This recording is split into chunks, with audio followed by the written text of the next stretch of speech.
सृष्टि की शुरुआत में जब समय और स्थान का कोई बोध नहीं था, केवल एक निर्विकार चेतना विद्यमान थी। वह शिव था। न वह पुरुष था, न नारी, न साकार था, न निराकार, केवल अस्तित्व का सर्वोच्च बिंदु। उसी से ब्रह्मा, विष्णु और फिर समस्त ब्रह्मांड की उत्पत्ति हुई। शिव, जिन्हें महाकाल भी कहा जाता है, समय से परे हैं। उनके भीतर वह शक्ति समाहित है जो निर्माण, पालन और संहार तीनों में सम है। परंतु उनकी शक्ति का सबसे रहस्यमयी पहलू था उनका त्रिनेत्र, तीसरी आंख। तीसरी आंख कोई साधारण नेत्र नहीं थी। यह न तो मांसल था, न किसी शारीरिक अवयव जैसा। यह एक प्रतीक था ज्ञान, अंतर्दृष्टि और प्रलय की अग्नि का। जब शिव की तीसरी आंख खुलती तो ब्रह्मांड कांप उठता, क्योंकि वह नेत्र माया को भस्म कर देता था। प्राचीन ग्रंथों के अनुसार शिव का यह तीसरा नेत्र उन्हें जन्मजात नहीं था। यह उस अनुभव से उत्पन्न हुआ था जो उन्हें उनके भीतर के परम ज्ञान की प्राप्ति से मिला। एक बार की बात है, शिव ध्यान मग्न थे हिमालय की बर्फीली गुफाओं में। उनके भीतर समस्त ब्रह्मांड समाया हुआ था, परंतु वे स्वयं निष्क्रिय थे। उस समय सृष्टि में अधर्म फैल रहा था। असुर माया और भ्रम के माध्यम से लोगों को सत्य से दूर कर रहे थे। ब्रह्मा और विष्णु दोनों असहाय हो चुके थे। तब देवताओं ने पार्वती को भेजा शिव को योग निद्रा से जगाने। पार्वती शक्ति की अवतार थी। उन्होंने शिव की सेवा की, तप किया और अंततः उन्हें जागृत किया। जब शिव ने अपनी आंखें खोलीं तो उनके भीतर एक अलग ऊर्जा संचित हो चुकी थी। उनके ललाट के मध्य में एक तीव्र ताप था जो न तो अग्नि था न वायु, वह अंतर्दृष्टि की ज्वाला थी। वही ऊर्जा धीरे धीरे एक प्रकाश पुंज में परिवर्तित हुई और समय के साथ वह त्रिनेत्र बना जो केवल आवश्यकता पड़ने पर खुलता। यह त्रिनेत्र जब भी खुलता न केवल विनाश करता बल्कि असत्य को जलाकर सत्य को उजागर करता था। शिव हिमालय में गहन तपस्या में लीन थे। उनकी चेतना स्थिर थी, सांसें मंद थीं और आत्मा ब्रह्मांड के केंद्र से जुड़ी हुई थी। संपूर्ण देवताओं को झांक था कि शिव की तपस्या टूटी तो कुछ विराट घटेगा, परंतु उस समय देवलोक संकट में था। तारकासुर, एक पराक्रमी और अभिमानी असुर, ने देवताओं को पराजित कर स्वर्ग पर अधिकार कर लिया था। ब्रह्मा से वर प्राप्त कर उसने यह सुनिश्चित कर लिया था कि उसका अंत केवल शिव और पार्वती के पुत्र द्वारा ही हो सकता है। पर शिव तो ध्यान मग्न थे और पार्वती एक सामान्य कन्या के रूप में उनके समीप तप कर रही थी। देवताओं की एकमात्र आशा थी कि शिव पार्वती से विवाह करें और एक ऐसे पुत्र को जन्म दें जो तारकासुर का संहार कर सके।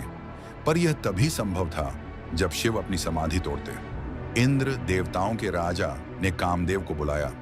प्रेम और आकर्षण के देवता। कामदेव से प्रार्थना की गई कि वह शिव के हृदय में प्रेम जागृत करे ताकि वह पार्वती की ओर आकर्षित हो।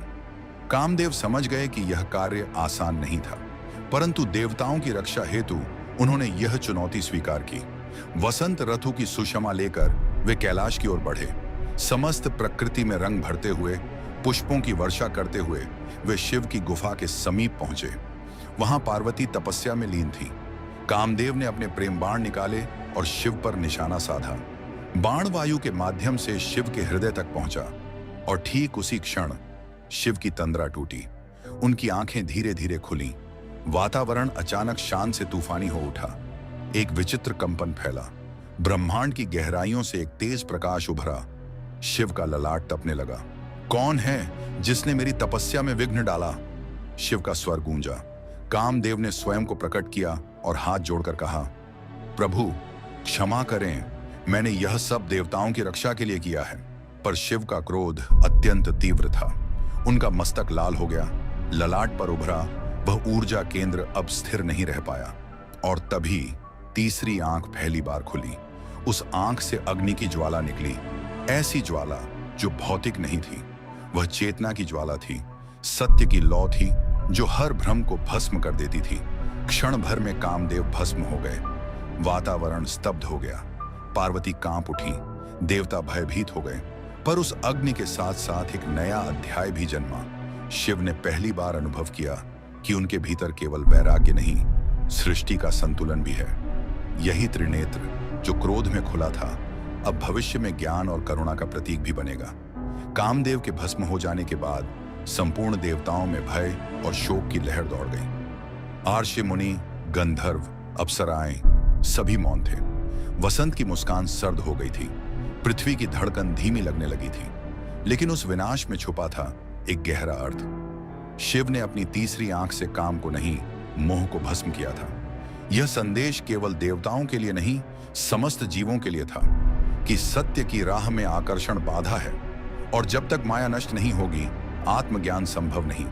परंतु यह भी उतना ही सत्य था कि प्रेम और संयम के बिना सृष्टि का संचालन नहीं हो सकता। यही संतुलन पार्वती ने अपने तप से सिद्ध किया। पार्वती, जो पर्वत राज हिमवान की पुत्री थी, शिव के ध्यान में खो गई। उन्होंने समझा कि शिव को पाने के लिए उन्हें केवल नारी का रूप नहीं, शक्ति का रूप बनना होगा।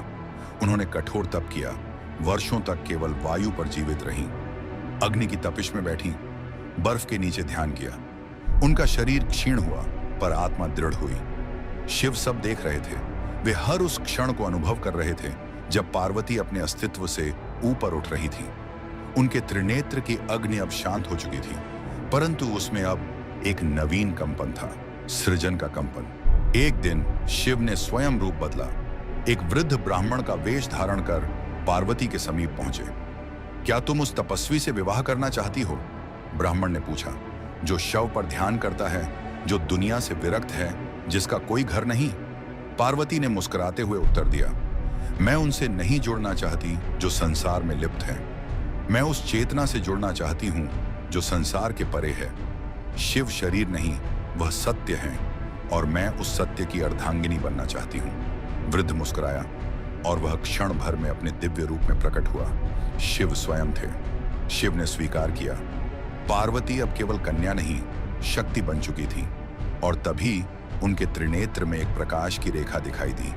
पर यह अग्नि नहीं थी, यह शीतल थी, सौम्य थी।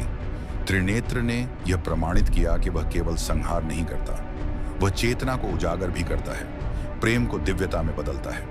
उस दिन त्रिनेत्र की भूमिका सृजन के पथ पर आरंभ हुई। शिव और पार्वती का विवाह केवल दो आत्माओं का मिलन नहीं था, वह सृष्टि के संतुलन का पुनर्स्थापन था। हिमालय की गुफाओं से लेकर कैलाश की चोटियों तक ब्रह्मांड की प्रत्येक चेतना ने उस दिव्य युग्म का स्वागत किया। देवताओं ने उत्सव मनाया, ईराशियों ने स्तुतियां गाईं और प्रकृति ने स्वयं को सौंदर्य से भर दिया। पर इस शुभ विवाह के साथ ही प्रारंभ हुआ एक नया अध्याय, अहंकार और परीक्षण का। शिव अब गृहस्थ जीवन में प्रवेश कर चुके थे, परंतु उनकी सहजता और विरक्ति बनी रही। वे न तो वैभव चाहते थे, न सम्मान। उनके लिए संसार एक लीला मात्र था। लेकिन देवताओं और ऋषियों में कई ऐसे थे जिनकी दृष्टि केवल बाह्य आडंबर पर थी। उन्होंने शिव के वेश, उनके गणों और उनके विचित्र व्यवहार पर प्रश्न उठाने शुरू कर दिए। एक बार की बात है, भृगु आशी ने शिव का अपमान करते हुए कहा, कैसे कोई पुरुष स्वयं को ईश्वर कह सकता है जबकि वह शव पर बैठता है, भूतों के साथ नृत्य करता है और सर्पों को आभूषण की तरह धारण करता है। पार्वती के सामने यह असहनीय था। उन्होंने शिव से कहा, स्वामी, क्या अब समय नहीं आया कि संसार को यह झांत हो कि आप कौन हैं? लोग आपके प्रेम और ज्ञान को आपकी विनम्रता का संकेत समझते हैं। शिव मौन रहे, पर उनके ललाट पर एक कंपन स्पष्ट हो गया। कैलाश पर एक विशेष सभा रखी गई, सभी देवताओं, अर्षियों और लोकपालों की उपस्थिति में। वहां शिव अपने सामान्य रूप में उपस्थित हुए, भस्म लिप्त, जटा जूटधारी, नागों से सजे हुए। सभा में भृगु, वशिष्ठ, नारद जैसे आर्षि भी थे। विष्णु और ब्रह्मा भी उपस्थित थे। भृगु ने फिर से प्रश्न किया, यदि आप ईश्वर हैं तो प्रमाण दीजिए। हमें केवल वाणी नहीं, दर्शन चाहिए। दिखाइए अपना सत्य स्वरूप। शिव अब भी शांत थे, परंतु सभा के मध्य उनकी दोनों आंखें धीरे धीरे बंद हो गईं और उनके ललाट का मध्य भाग तपने लगा। तीसरी आंख खुलने को थी, पर यह कोई क्रोध नहीं था, यह दिव्यता का प्रकटीकरण था। जैसे ही त्रिनेत्र खुला, वहां उपस्थित प्रत्येक व्यक्ति की भीतरी दृष्टि जागृत हुई। वे अपने पिछले जन्मों को देखने लगे, अपनी आत्मा के स्वरूप को जानने लगे। उन्हें झांत हुआ कि शिव कोई व्यक्ति नहीं, चेतना का प्रवाह है। भृगु अपने घमंड में तड़प उठे। उन्होंने अपनी आंखें बंद कर लीं, पर उनके भीतर का अज्ञान अब जलने लगा था। यह तीसरी आंख की ज्ञानाग्नि थी, जो बाहर कुछ नहीं पर भीतर का भ्रम जला देती है। सभा के अंत में शिव ने कहा, त्रिनेत्र क्रोध नहीं, चेतावनी है। जब भी तुम भूलोगे कि तुम स्वयं ब्रह्म स्वरूप हो, मैं तुम्हें तुम्हारा सत्य दिखाने आऊंगा। सभा मौन हो गई। अब किसी को प्रश्न नहीं था। लंका के स्वामी रावण केवल एक राक्षस नहीं थे, वे महाज्ञानी, महापंडित और महान शिव भक्त भी थे। उन्होंने शिव तांडव स्तोत्र की रचना की थी और कठोर तप से शिव को प्रसन्न किया था। परंतु ज्ञान के साथ साथ उनमें अहंकार भी दिन दिन बढ़ता गया। रावण का अभिमान था कि वह स्वयं ब्रह्मांड का सबसे बड़ा शिव भक्त है और यदि वह चाहे तो शिव को भी अपने आदेश से चला सकता है। एक दिन उसने सोचा कि कैलाश पर जाकर शिव को लंका ले आए और उन्हें अपने दरबार में स्थापित करे। वह हिमालय की ओर बढ़ा। जब कैलाश पहुंचा तो उसने देखा कि शिव समाधि में लीन है। पार्वती उनकी सेवा में थी। रावण ने शिव को कई बार पुकारा पर उत्तर न मिला। तब रावण ने क्रोध में आकर पूरी कैलाश पर्वत को उठाने का प्रयास किया। भूमि कांप उठी, पर्वत डगमगाया। पार्वती विचलित हुई पर शिव की मुद्रा नहीं बदली। एक क्षण में उन्होंने अपनी एक अंगुली नीचे दबाई और पूरा पर्वत पुनः स्थिर हो गया। रावण उसके नीचे दब गया। रावण की चेतना कांप उठी। अब उसके सारे ज्ञान, शक्ति और मंत्र व्यर्थ लगने लगे। वह अपनी भूल को समझ गया कि भक्ति में अहंकार सबसे बड़ा दोष है। उसने पर्वत के नीचे से ही शिव की स्तुति शुरू की। शिव तांडव स्तोत्रम की अमर पंक्तियां उसी क्षण गूंजी। उसकी आत्मा की पुकार शिव तक पहुंची। शिव ने अपनी आंखें खोली। त्रिनेत्र अब खुला नहीं पर उसकी आभा प्रकट हुई। यह वह तीसरी आंख थी जो अहंकार को दंड नहीं परिवर्तन देती है। शिव प्रकट हुए।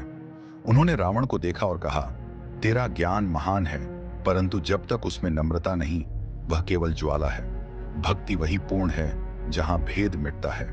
रावण ने क्षमा मांगी। शिव ने उसे एक दिव्य खड्ग दी, चंद्रहास और आशीर्वाद दिया कि जब भी वह अपने अहंकार को त्यागेगा वह शिव की कृपा में रहेगा। त्रिनेत्र ने उस दिन करुणा का रूप लिया। यह सिखाया कि वह केवल विनाश की आंख नहीं, आत्मा के घावों पर मरहम भी है। समय बीतता गया, युग बदले, देवता बदले, पर शिव स्थिर रहे, साक्षी बनकर। त्रेता, द्वापर और कलयुग की शुरुआत हुई। अब मनुष्य स्वयं को ईश्वर समझने लगा था। उसने ज्ञान का दुरुपयोग कर युद्ध, वैर और अधर्म को फैलाया। अर्षियों ने देखा कि तीसरी आंख का सिद्धांत अब लोगों के लिए भय का प्रतीक बनता जा रहा है, न कि बोध का। त्रिनेत्र, जो कभी अंतर्दृष्टि था, अब केवल विनाश की कल्पना बन चुका था। शिव ने मौन धारण किया। उन्होंने कैलाश की ऊंचाई पर जाकर एकांत ले लिया। उन्होंने त्रिनेत्र की ज्वाला को भीतर खींच लिया और संकल्प किया कि अब तीसरी आंख तभी खुलेगी जब सत्य स्वयं खतरे में हो। शिव ने कहा, जब लोग भ्रम और माया से ऊपर उठेंगे, जब वे त्रिनेत्र को एक ज्योति की तरह देखेंगे, तभी यह पुनः खुलेगा, ज्ञान के रूप में। पार्वती ने पूछा, स्वामी, क्या तब तक लोग अंधेरे में रहेंगे? शिव ने उत्तर दिया, नहीं, त्रिनेत्र अब हर जीव के भीतर है, बुद्धि, विवेक और ध्यान के रूप में। हर बार जब कोई अपने भीतर झांकेगा वह तीसरी आंख जागेगी। इस प्रकार त्रिनेत्र अब एक बाहरी ज्वाला नहीं, एक भीतर का दीपक बन गया। त्रिनेत्रधारी का रहस्य यही है कि शिव की तीसरी आंख कोई रहस्य नहीं बल्कि हर मानव की चेतना का केंद्र है। जब तुम सत्य को देखना चाहो, जब तुम भ्रम से बाहर आओ, शिव की तीसरी आंख तुम्हारे भीतर खुल जाती है और तभी विनाश नहीं, ज्ञान होता है। प्रलय नहीं, पुनर्जन्म होता है। शिव नहीं, तुम स्वयं शिव हो जाते हो। हर आत्मा में त्रिनेत्र है। सवाल बस इतना है, क्या तुम उसे खोलना चाहते हो? तो साथियों, यही था त्रिनेत्रधारी का रहस्य। एक यात्रा जो हमें केवल शिव की तीसरी आंख की शक्ति नहीं बल्कि हमारे भीतर छुपे दिव्य प्रकाश का भी बोध कराती है। त्रिनेत्र कोई चमत्कार नहीं बल्कि एक आंतरिक जागरण है। जब हम मोह, भय और भ्रम को त्याग कर सत्य को देखना सीखते हैं, तभी यह तीसरी आंख हमारे भीतर खुलती है। यही शिव का संदेश है। विनाश के बाद सृजन होता है और अंधकार के बाद प्रकाश। अगर आपको यह कथा पसंद आई हो तो गुरु विचार चैनल को जरूर सब्सक्राइब करें, बेल आइकन दबाएं और इस वीडियो को शेयर करें ताकि यह ज्ञान औरों तक भी पहुंचे। जय शिव शंकर। हर हर महादेव।